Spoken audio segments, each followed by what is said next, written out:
Ladies and gentlemen, today at our 10 a.m. sessions, we will have having a topic of sharing in writing a practical wills.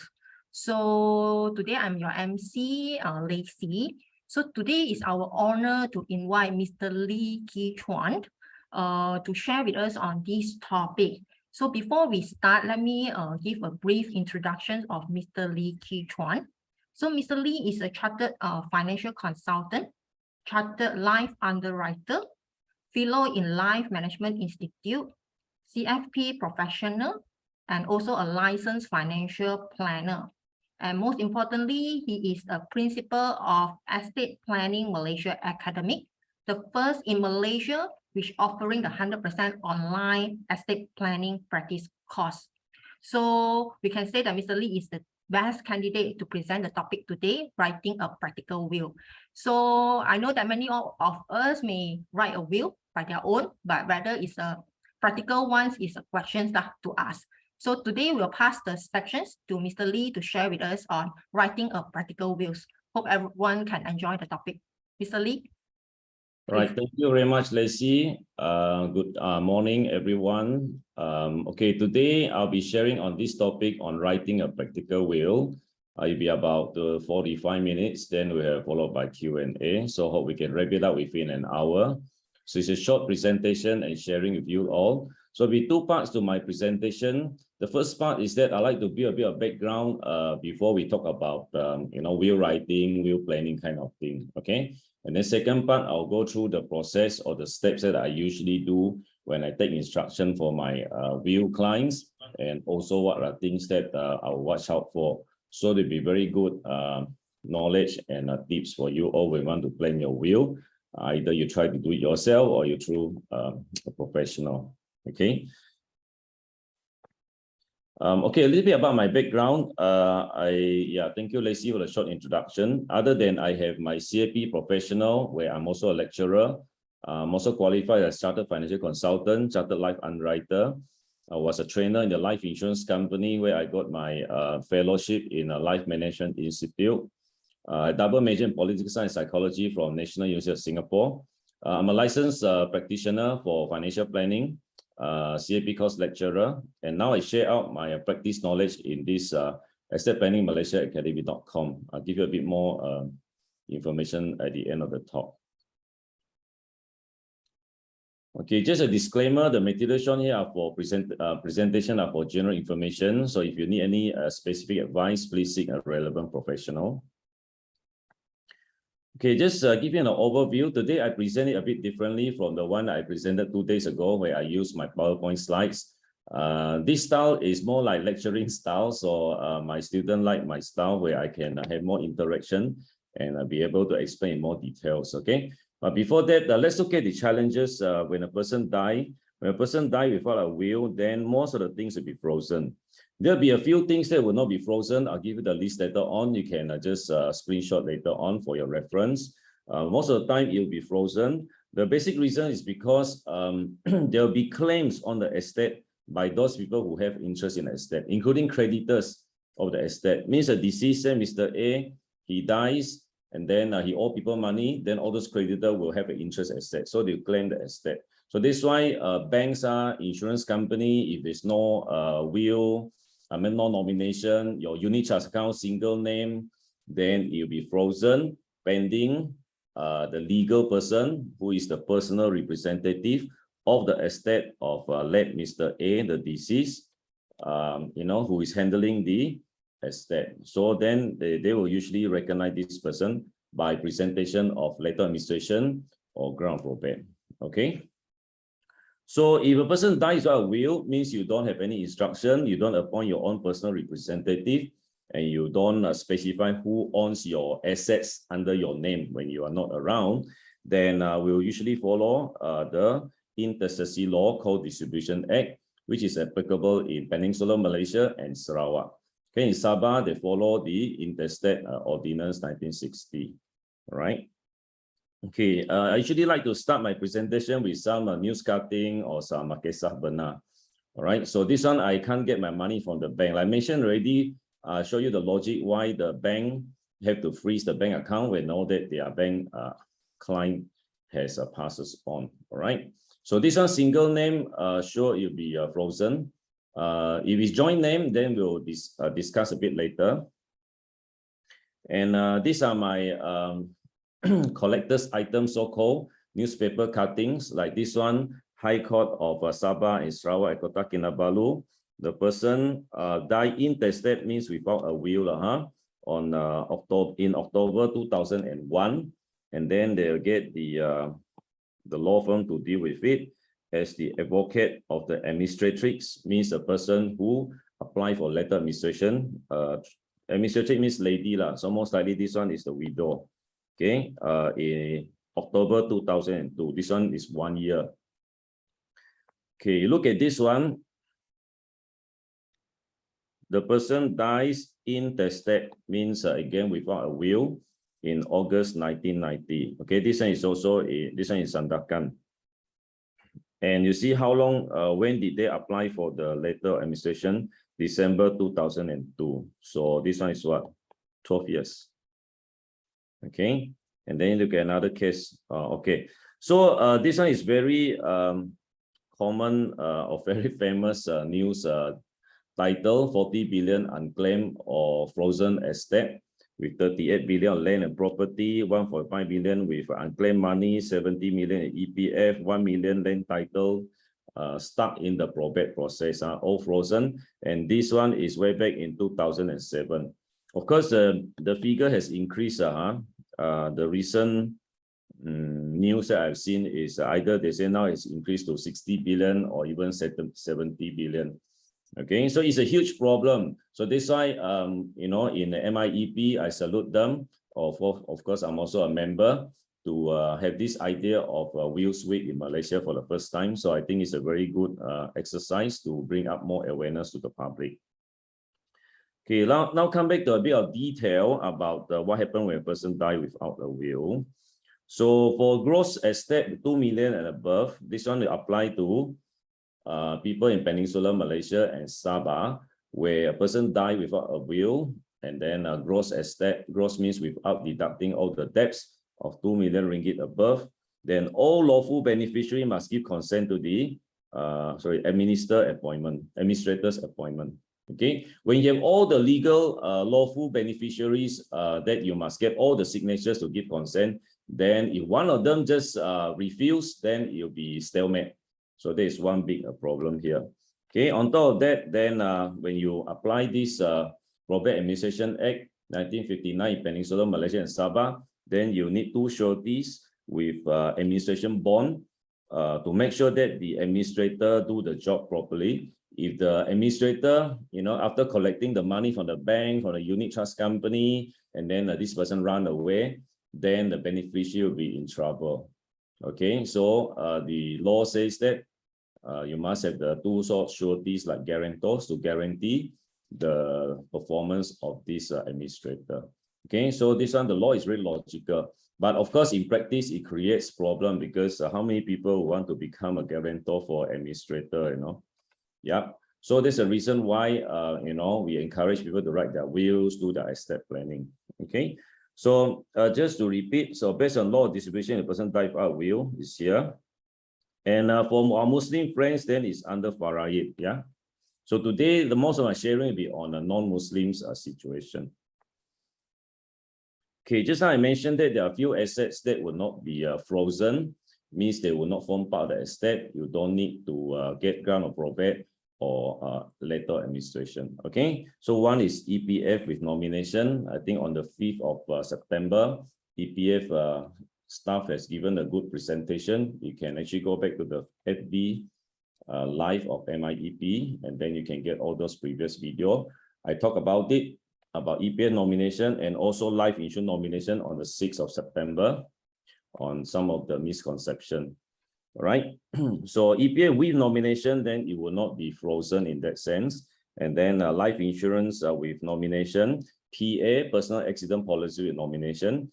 But the life insurance nomination have 2. One is so-called the trust nomination and non-trust. That one you refer back to my 6th of September presentation on the details. And for Muslims, if you have a conventional life policy, means it's not a takafu type of policy, then you can still put a nominee. It will not be frozen, but it will be under non-trust and subject to farai distribution.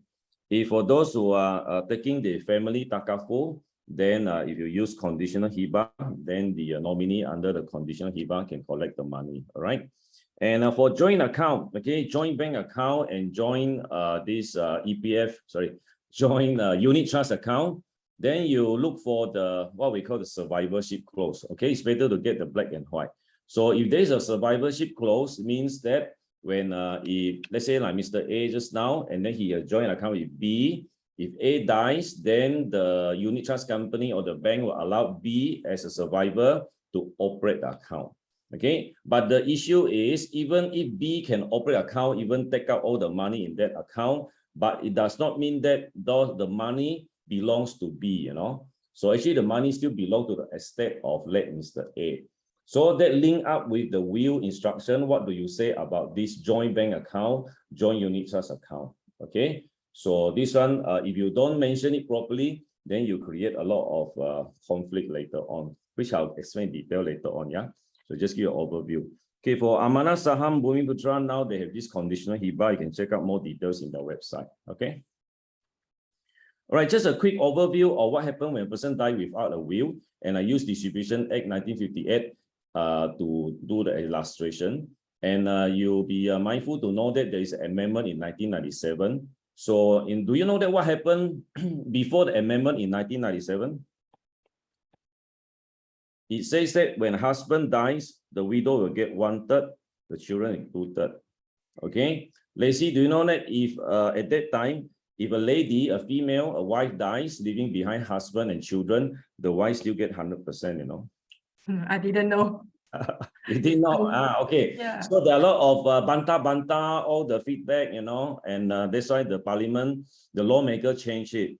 Okay, I like to tell these stories. So after the amendment, so now a good news for ladies is husband, okay, wife dies, husband get 1/4. If a husband die, fair, also widow will get 1/4. But the so-called the complicated or bad news is that the deceased parent will get 1/4 of that. Okay, meaning if a lady, a man dies, then the widow will get 1/4. The children will get half in equal share, and the parent-in-law will get 1/4. Okay, when we talk about, let's say like liquid assets, movables, you know, your bank account, your this unit trust account and other things, that one, of course, you can still split lah. They are cash, liquid money.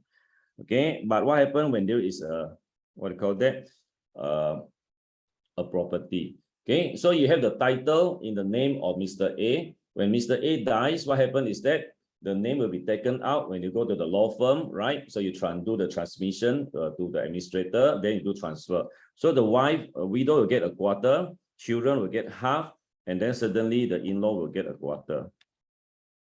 Okay, and when you have this joint name in a property, is always a problem because you cannot do anything, you cannot sell, you can do anything in property without the consent of the other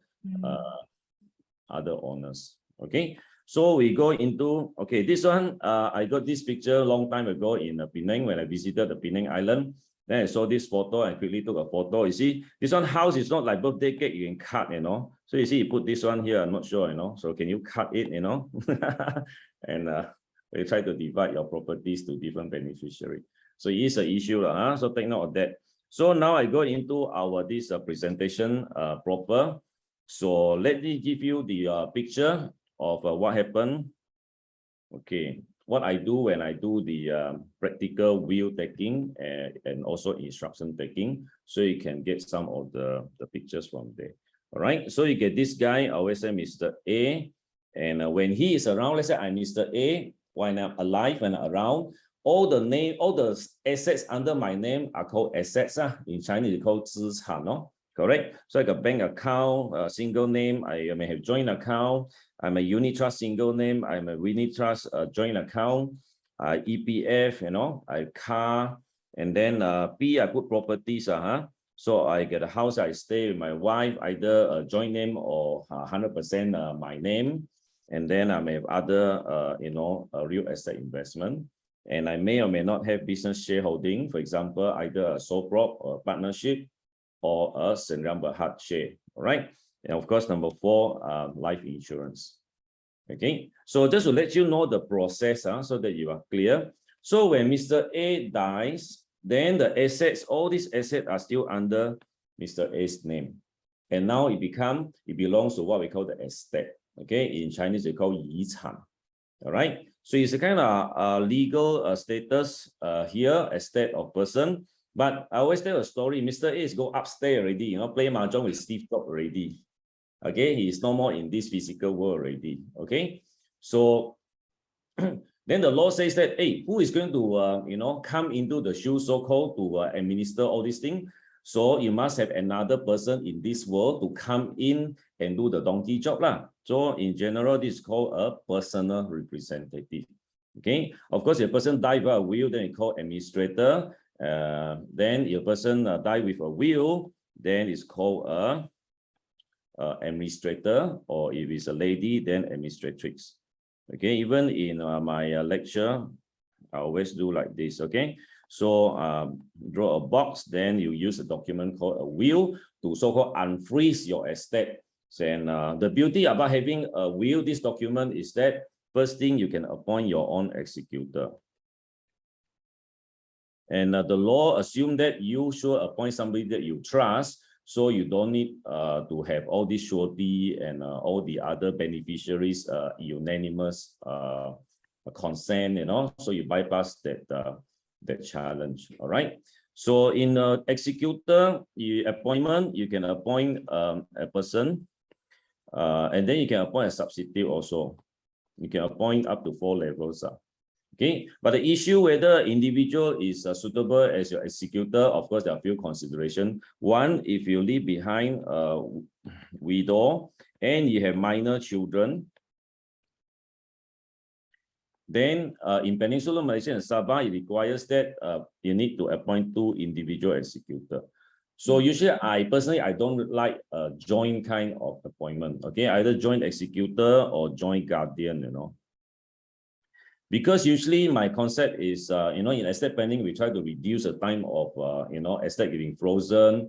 We try to minimize the problem to make sure that things are more efficient and less problem in future or at the end of the day. But sometimes if we have joint appointment of executor or guardian, if there's a situation, these 2 persons, they cannot agree on something, then there'll be a stalemate. One don't want to sign, the other, then you create additional complications. So that's my thinking. So if possible, try to appoint just 1 person. And then if you want a second person to be your executor or guardian, you appoint as a substitute. Okay. So on this point, if you find it is practical to appoint a trust company, then they would act for you. So there is one possibility to do away with 2 joint individual executor. All right. So you have this document, you have the will, you can appoint an executor to do the job for you. And then the other thing is that when you have minor children, then you must appoint a guardian.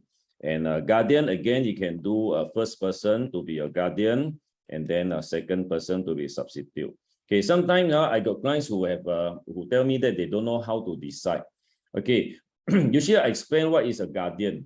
A very simple way. For example, if you are married with children, then one day, daddy, mommy, the children come back and say, hey, next week my school going for this school outing, and you got this form that, daddy or mommy need to sign. So what is that form? It's a parent consent form, isn't it? And then the word parent there means what? If father around, then father can sign. Mother around, mother can sign. If father, mother not around, means parent die already, then this forms to be signed by who? By the legal guardian. So you can appoint the guardian in your will.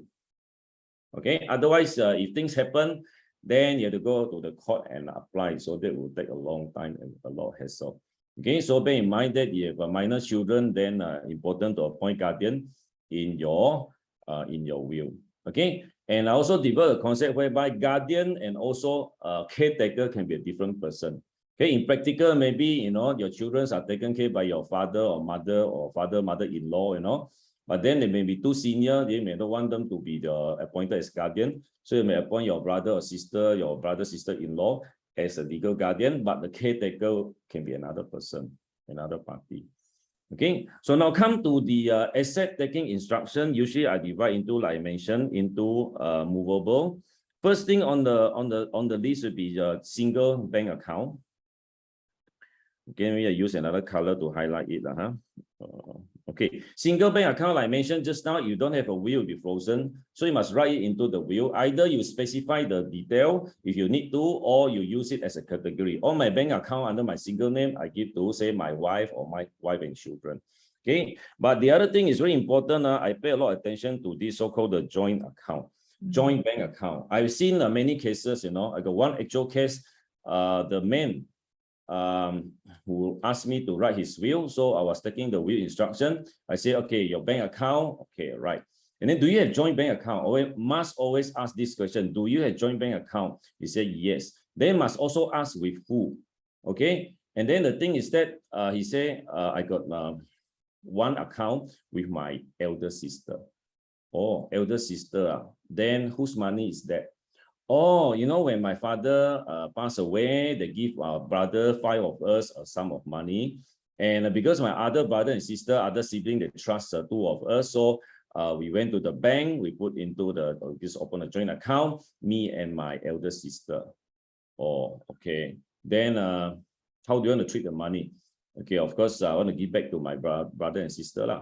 Oh, I see. Then you must write properly in the will. Okay, so on that point, I know that the many people in the market, they only write general will, you don't specify enough instruction, or so-called you write a standard will or this thing. Then a standard will or general will just say, okay, all the assets under either my name, I give to my wife or wife and children, correct? Okay, but on this joint account, if it's not joined with your wife, then you have problem, all right? So like in this case, it's a joint account with the sibling.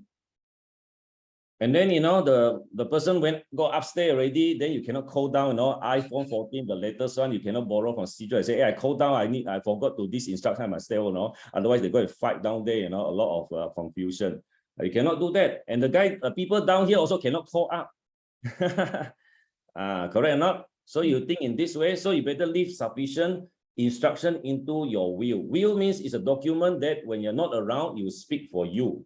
Okay, for non-Muslim, it has legal effect. So this is your emperor or your emperor's scroll, and all your instruction will be there. So in Chinese, it's 交代清楚, correct or not? So you have to have leave enough instruction. So on this point, be very careful. So especially your joint account, joint bank account, joint unit trust account. Okay, so that one you better put in there to specify the joint account with in that case just now with my sister. So you can say I give back to my sister. So at least the wife open the will, and then you say, oh, okay, so you have left instruction. So there's no misunderstanding. I can tell you this one, if open up by 2 parties, is the one party's word versus the other party's word. Sure, go and fight one, I tell you. So in the end, you know what happened? They create conflicts and animosity. And these two families don't talk to each other. Is that really what you want? You look up from downstairs, from upstairs, looking down. Very heartache. So you must leave enough instruction. So will taking instruction, your will planning is super important also. Okay, just on this point, joint account. Okay, so this I emphasize a lot. From my experience, for joint account, there are 5 parties that usually have joint situation. 1, join with spouse. Second situation, join with children, either adult children or minor children. And then just like I say, sibling. Okay, number 4 is with parents. Okay, with parents. And then the 5th one is some third party with friends, do business, whatever. So you have to specify clearly, you got my point. Okay, on unit trust also now, because a lot of unit trust company, they say that they have their unit trust account, you put joint name because of survivorship clause. If A dies, then B can operate the account. Yes, for the convenience sake, it will not be frozen. B can operate the unit trust account, the joint unit trust account. To the extent he can take the money out and whatever. But the legal point is that does that mean that the money in this unit trust account, say 500,000 or 1 million, when B take out, then it belongs to B? Answer is no. So you look at what the will says. If not, there will be a conflict again. Understand or not? Okay, on that point. Okay, of course, EPF we mentioned already, EPF can do nomination. But again, the key thing is that we must also say something about the EPF money in the will as well. Why? Because I observed that some, get the impression that EPF is a non-probate asset, has nomination, no need to mention in the will. To me, I don't agree. Why? Very simple. On the 6th of September, when I talk about the details of EPF nomination, one situation is that the EPF nominee can predecease the testator. Then what happened to the EPF money? It fall back to estate. Fall back to estate means what? It belongs to the estate. Then the will is the document that handle all your assets in your estate. Correct or not? So you have to say something about what happened to EPF money. So for me, in a very practical way, so in the will, you also have to mention, put a EPF, I got standby clause to say that in the event if my EPF nomination does not take effect, then I give the money in my EPF account to my beloved wife, for example, or wife and children, depend, right? So even if you want to synchronize EPF nomination, I put wife 100%. Then in the will, I put wife 100%. Okay, so that is a very good way. And the other one, in the will, I can put substitute. If my wife predeceases me and I did not update the EPF nomination, not in time, whatever, then they open up my will. Will say EPF money give to wife. Okay, wife no more around, then give to substitute, I give to children. So you can link up. So this is my integrated approach to estate planning. So now I prove it to you that you have will and you have EPF nomination, and later on like your insurance nomination, then how do you link it up? And just now joint account, how do you link it up? So these are very important. So the key thing is to reduce all this uncertainty in our instruction or our estate plan, so that, eventually when things happen, when we are no more around, then you have a lot less problem. Because the purpose of estate planning means to reduce, to know that potential problem in future, we do something now to reduce or eliminate those problems and conflicts and all those things. So there's no point to have your will and then don't do it properly with enough instruction, and it create more complication and create more uncertainty and create more conflict, more family conflict. Then it doesn't make sense, right? You get my idea or not? Okay, so that is the point. Okay, we are done with the so-called the movables, the first part.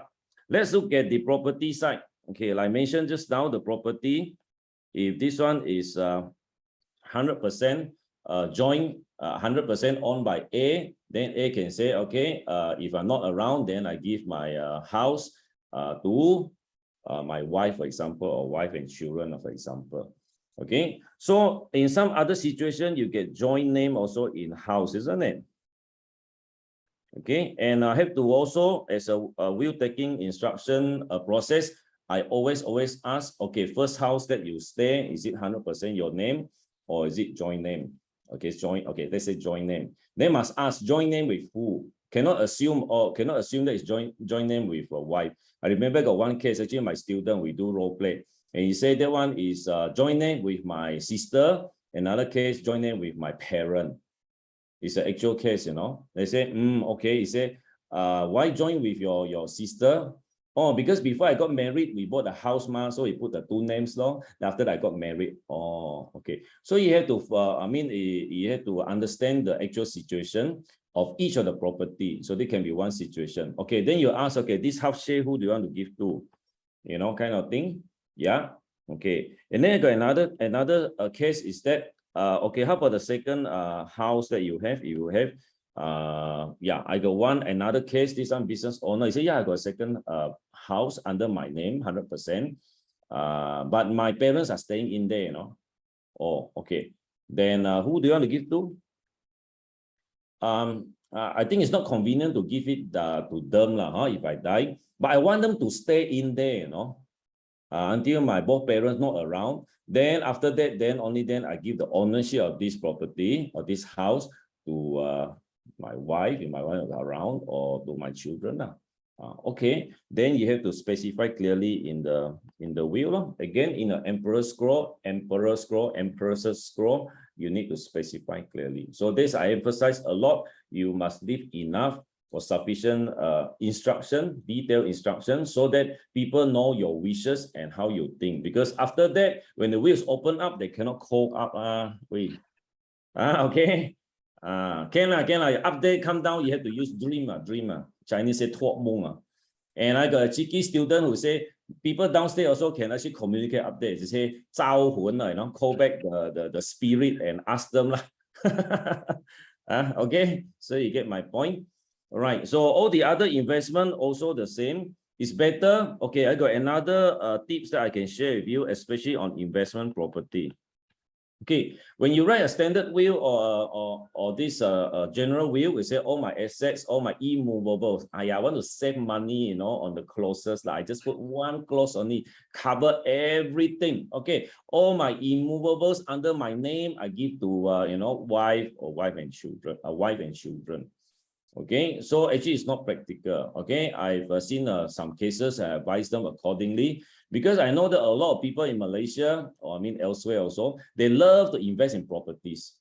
Correct or not? So I got one one client, when I asked them for the details of the assets they have, then when the husband and wife came back, 2 foolscap paper. This one quite extreme case. All the land, wow, Okay, then what I do, I go through with them. I say, okay, first on the list, the property is this one, the house that you stay. Okay, the house that you stay, usually, okay, you give to wife and children, because you don't intend to sell, all right? And then how about the others? Okay, usually they say it's for investment. Correct or not? For investment means what?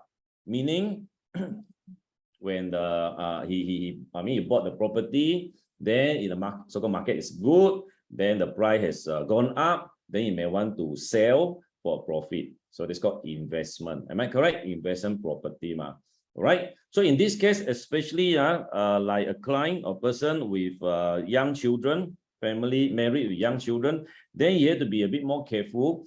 If you have your investment property, then it's better to identify it. And this one, just give it to one name.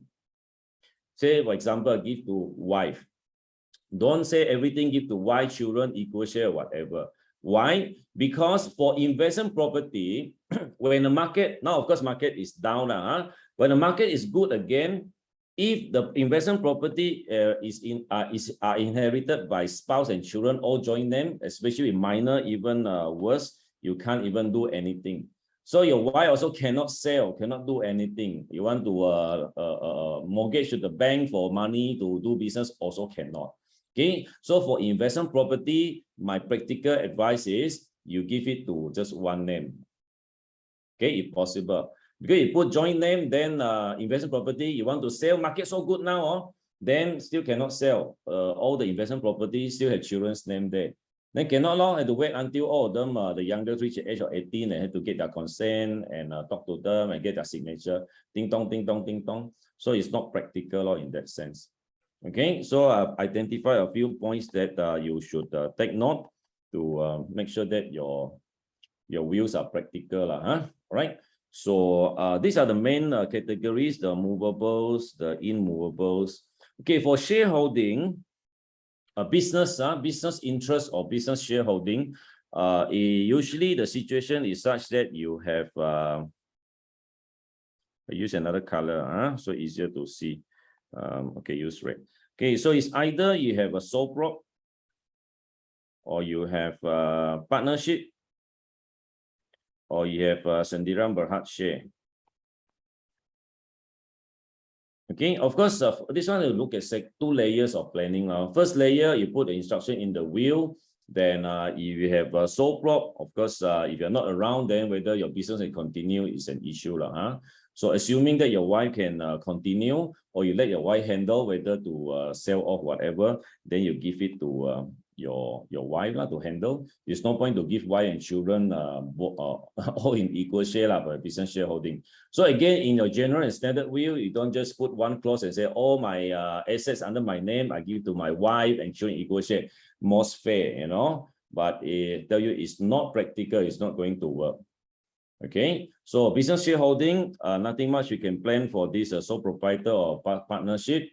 Sendirian Berhad, of course, first layer, you said that, okay, my business shareholding, my shareholding in AB Sendirian Berhad, I give to my beloved wife, kind of thing, okay? Then, of course, we need, as a comprehensive asset planner, we can look at business continuation. That is another level of planning, okay? You can do some buy-sell agreement or whatnot, okay? But take note, before that, there's very important part that I need to highlight to our friends here. Let me use another color. Okay, red color.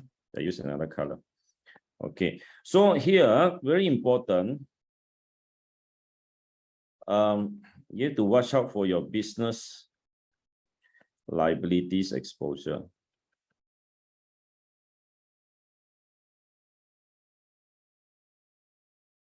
Okay, a lot of people, when I observe, when they do will writing, estate planning, they look at one situation only, one layer only. Okay, so you only look at the personal level only, things under personal. Business, I'm not familiar, so I don't deal with it. But after I do my research, then I feel that, hey, actually you must look at the integrated approach, because why? They're all interrelated. Okay, if you are sole prop or partnership, is unlimited liability. Okay, it means your business liability is unlimited, meaning that it will hit your personal asset. Your personal asset will be around now. So if a person die, then the business cannot continue. There are liabilities. So this business liability will hit all the personal assets of Mr. A. Because the job of the personal representative is here, when you owe things to others, owe people money, the government, secured creditors, unsecured. They actually take precedence, they'll take your things first, Then anything left, net only give to children. We will give you a beneficiary. So even though you specify in the will, my property, my all these things I give to my beloved wife and children, they will not get it first, Suddenly, they take the number, ting tong is the last number. Okay, these are the people, ting tong will be the one in front of all your family members. Okay, so again, you have to look at the whole thing is actually like three-dimensional, in that sense. It's not as simple as just a simple we will do. So this will come in. So they will take precedence first, So this is a job of the personal representative to do all this job. Understand? So when a person dies, then suddenly the beloved, family members suddenly rank the last, not the first. So you look at it this way, then you see that, yeah, I must really do, get somebody competent to do the estate planning and will planning, trust planning in a more comprehensive manner. Okay, so that one is on this unlimited liability or sole prop, and then partnership. Okay, next one, Sendirian Berhad. So I also talk to a lot of business owner, and then some of them get the impression that, Mr. Lee, no problem. My Sendirian Berhad, I was advised is limited liability. Sendirian Berhad, limited liability. So that one no problem, Okay, again, don't just get bored by this kind of talk, because when I probe further, then I realized that, some people, they have this Sendirian Berhad. Say A, B, Sendirian Berhad. Then A is a shareholder, B is a shareholder.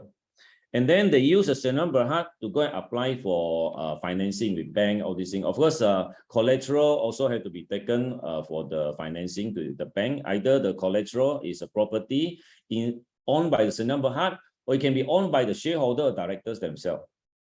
Correct or not? Then I tell you, more often than not, those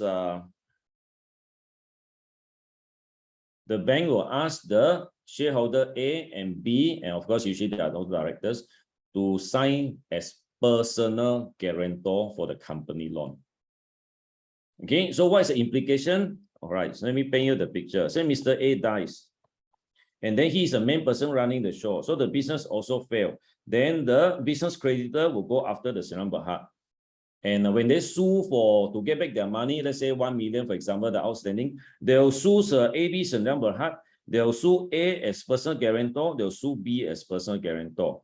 And then let's say A is the main person running the business, so A dies, and then the business also die with him, and then B cannot do the business. Then the creditor will sue A, B, Sengkang Berhad. If they have 1 million, they'll take. If don't have, they'll sue B, try to get from B. If don't have, they'll sue A as a personal guarantor. Means they'll actually sue the estate of Mr. A. But Mr. A gone upstate today, mahjong happy already. So legally, who do they sue? They sue the personal representative in the official capacity as the estate of the deceased Mr. A. So meaning that Mr. A in his official capacity, he has to, based on this list here, he go and not only had to pay off the outstanding liability at the personal level of Mr. A under his personal name, but now have to pay off the liability at the business level. So all these are expect, you know. Okay, so at that point, I've emphasized one more time the integrated approach here to look at the whole thing. All right, so will is essential, but usually is not sufficient. It's just like soup. Okay, water is essential for soup, but soup is not just water. You need water for soup, you need will for your estate planning, but I'm actually promoting more than just, I mean, will planning is a start, but you look at the bigger picture and how it integrates. Okay, so these are some of the practical tips. And the last part, I still have a couple of minutes. Then let's look at the life insurance side. Okay, life insurance side is a bit technical. Okay, usually life insurance, you got nomination. But nomination, okay, let me just explain to you quickly.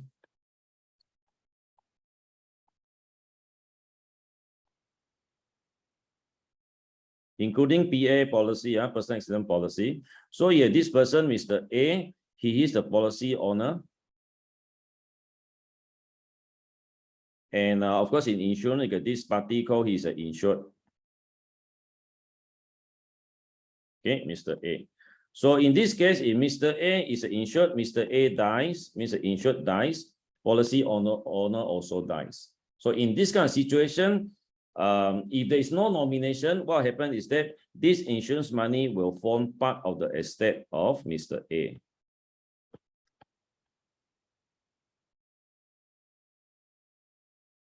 Okay, then again, when we talk about will writing, practical will writing, you also have to mention something in the will about your insurance money. Okay, I also see that a lot of people make this assumption that, oh, insurance no need to put in the will because got nomination already. In general, it may be true, but it's not good enough. Okay, first thing, when a person put a nomination in the insurance, then what if the nominee dies before the testator, before Mr. A? Then it become no nomination because nomination failed. So you revert back to estate. So this is the first situation you must have, you should have a clause inside your will to say that the insurance money that I have, then what do I do with it? Okay, and there are also other situations whereby you got other insurance. For example, you got you may have group insurance from your employment. And I just have a discussion with my this CAP Module 2 student. He said that this unit trust company have free insurance that they bundle with their unit trust account, like a group insurance. Sometimes they put nomination, sometimes they don't put nomination. So those in no nomination, you use this one to handle. Actually, on that point, I need to highlight some of the insurance. I mean, the unit trust company, they are of course very innovative and marketing oriented, which is very good for the market, where they actually have the unit trust account, then they have the group insurance coverage that either complementary or you can actually purchase extra and put it together. All right, and then the group insurance more than likely has nominee. So if you put nomination, then your group insurance money will be paid according to nominee.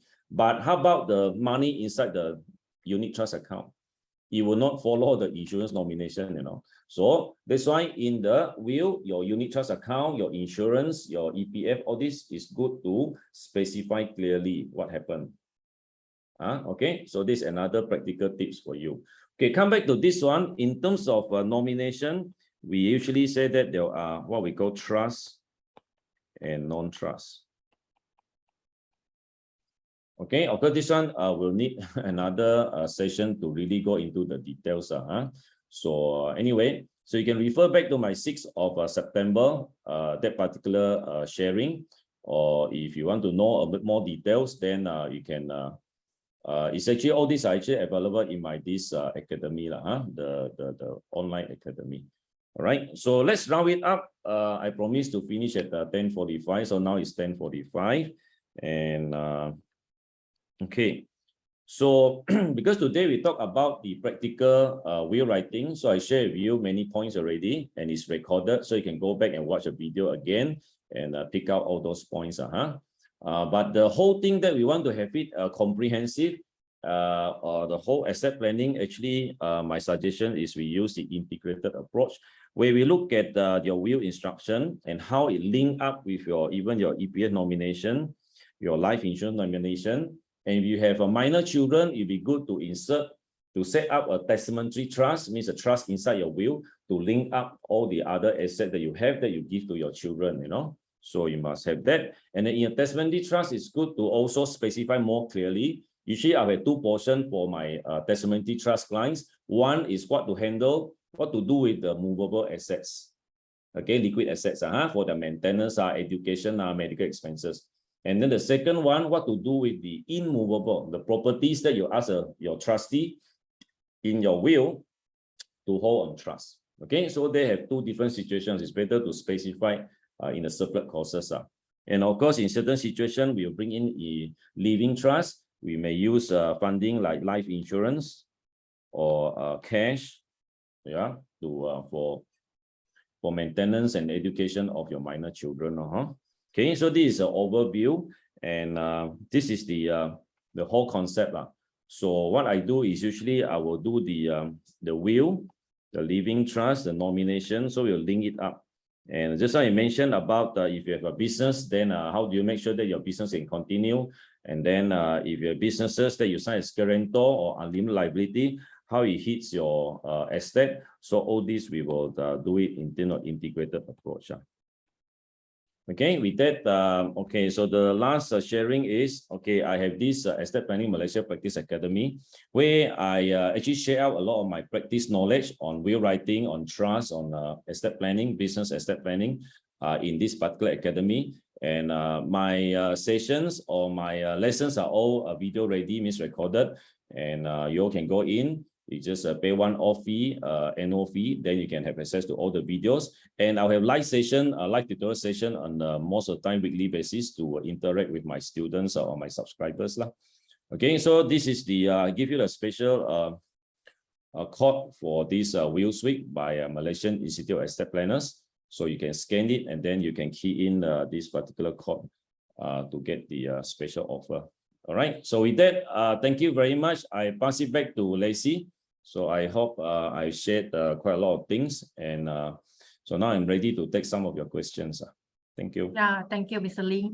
So for those who are interested to know more on the courses offered by Mr. Lee or the Estate Planning Malaysia Academics, do check out their websites, okay, to interact more with Mr. Lee. Okay, now we have a question from the webinar here. Okay, the question is, if in the husband will, husband appoint 2 guardians, and in the wife will, wife appoint another 2 guardians. So when the husband and wife no more already, would that mean that there are 4 guardians for their children? Okay, in general, the rule is that when both wills open up and then there are 2 different set of guardian, then they become joint guardian. So yeah, maybe. Okay, but the general rule is that if 2 sets of will, different guardian appointed, then they become joint guardian. Okay, on that point, okay, there's another layer that when we do will writing, because I'm practicing financial estate planner. So in situation like husband and wife situation where they can actually sit down together and discuss their estate plan together, we will have discuss the husband's will and the wife's will also. Okay, why is it important to link to synchronize to link it up also? Because they are related. Because of course when we do planning, we need to plan for 3 situations. First situation, husband not around, then wife can handle most of the things. Second situation, wife not around, then husband handle the thing. And the third is the worst case scenario is husband and wife, they die together or in a short span of time. Then what happens when both wills open up? Like in this case, Jason asked, what happened? Your guardianship. Do you? So that's why on that point, I also emphasize when do will planning for clients, if they can come together for couples, husband and wife, then I will synchronize at least two things. One is on this one is the guardianship. I have one case, I asked them, I give two forms to both, they come back two different set of guardian. I say like that, susah. So why not you discuss, you synchronize your guardian, no? Understand? And then executor for both estate, for both will also synchronize, ideally. If you can if some they say, okay, I give to you, you give to me, then substitute, then you may have a trust company. So you link up and synchronize the executor appointment, guardian appointment, and joint account, joint bank account, joint unit trust account, and joint name properties, undivided share are those. So you have to synchronize. Okay, so it's like this lah. Okay. Yeah, thanks for the question, Jason. Okay, here we got another question from Facebook. It say that, okay, for the two joint executor, can we specify to select first one to act independently or choose to act jointly at his sole discretion? And then the second one will act only as a substitute if the first one is predeceased, or it's just better to just appoint two separate executors, as you suggested. Okay, like I say, because of the Probate Administration Act, they specify that when you have minor beneficiaries, then you have to appoint two individual executors, unless this requirement is waived by the court lah. Okay, so in the will to fulfill it, so you have to be mindful of that. So you have minor children, then you can either choice either two individual executor, or now you have the option to appoint a trust company. Then you only need to appoint one. And then maybe you can put your spouse, I'm assuming, let's say husband write the will, you can appoint your spouse as a wife, as a protector of the testamentary trust. So you become like kind of advisor to the trust company. There is another structure to do lah. Okay, so in normal way, you write the will, you have to, if you put two, then you put join, they jointly execute. If not, then my preference is you got C and D, then you appoint C as my first executor. If he doesn't, is unwilling or unable to act, then I appoint D as a substitute executor. Okay. And then the last question that we will take. Okay. For the joint property which under loan, is one of the owner died and the surviving owner not managed to settle the loan, would the property need to sell to settle the loan? Answer is yes, because you have to look, again, this is another so-called integrated thing, that if you have a property under loan, you charge it to the financial, to the bank. So to see from the bank point of view, how do they see it? All right. Of course, if one of the owner dies, and then the key thing that their main concern is that whether the monthly repayment can be continued being serviced or not. If let's say after a couple of months cannot service, then you fall into so-called what? Non-performing already, and then continue still cannot, then they will they will actually sell all the property. Sell the property, then whether enough to cover the outstanding loan or not, there's of course another issue. So as a integrated estate planner, they look at part of the financial exposure, so whether they get MRTA or they have enough insurance to cover that. If not, then at least you take a simple pure protection kind of policy, either a term or your investment link regular premium, you maximize the coverage and minimize the premium. Of course, you look at tenure of the loan to cover that liability. Okay, I think that's enough for today's session, because due to the time constraint, we have to start the 11 a.m. sections. So for the rest questions, I will send it to Mr. Lee, and then we will reply on behalf of Mr. Lee in the Facebook there. Okay, sure. Thank you very much, Mr. Lee, for today's sessions. Yeah, thank you so much. Thank you, everyone. Right. Bye-bye.